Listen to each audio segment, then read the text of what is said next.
because the accommodations look different student to student.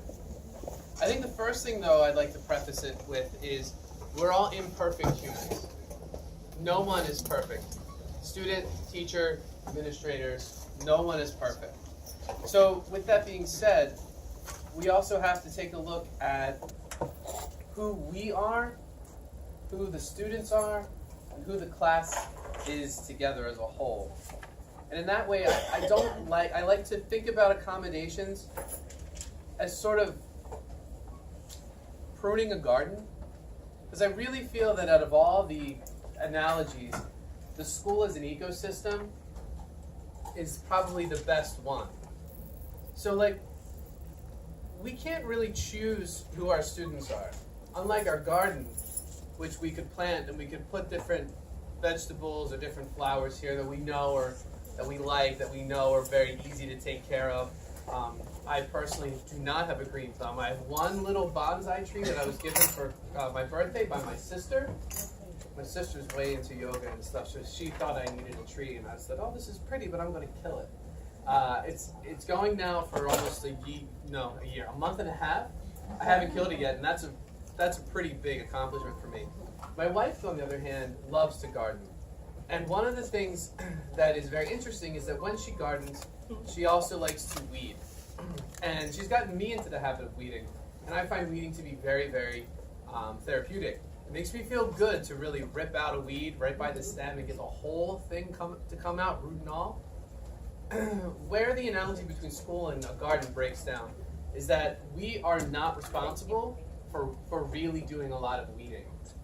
What we're responsible for doing is we're responsible for making sure that each plant has the ability to grow, to become whatever it's supposed to be.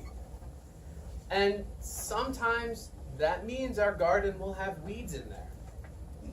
What we need to make sure is we need to make sure that we adjust our garden so that the weeds don't crowd out everything else, so that the plants that are the most difficult ones to take care of, the plants that are the ones that are the hardest. Has anyone ever actually tried to keep an orchid alive? Yes. Right. Have you been successful at that? No, it died. Yeah. Twice.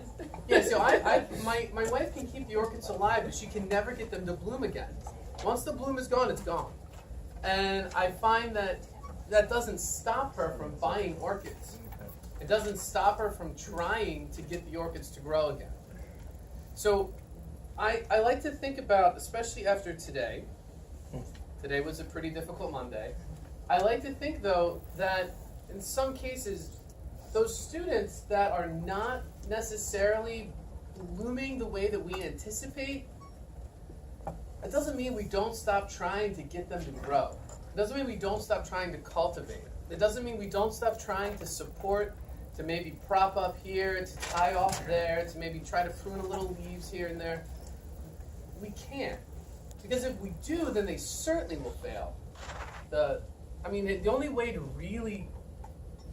Orchids are actually pretty hardy. I don't know if you know that. They can survive a very long time without a lot of light, without a lot of water. And the only real way to kill an orchid is to do it on purpose. I'm looking at you, Emily. Because the way you water them actually is very unique, because you take an ice cube and you put the ice cube on the orchid, and the orchid itself, you only need to do that once a week. The orchid itself will stay alive. Now, I have no idea how to make it bloom again. The orchid's going to have to do that on its own. I feel like when we're making accommodations for students, the idea is that we just try to remove what's blocking them from growing. And we're not, some analogies talk about, we're not the sun in this analogy. We're not the one that's responsible for feeding them, for any of that. All we're doing, because they're going to grow regardless of what happens. All we're doing is just trying to nudge them in a better direction. Trying to let them get more light, trying to let them get more water. But as soon as we start trying to be the ones that grow, or that cause them to grow, that's impossible. I can no more cause a student to be successful than I can cause the tree next to me to grow. All I can do is get out of its way.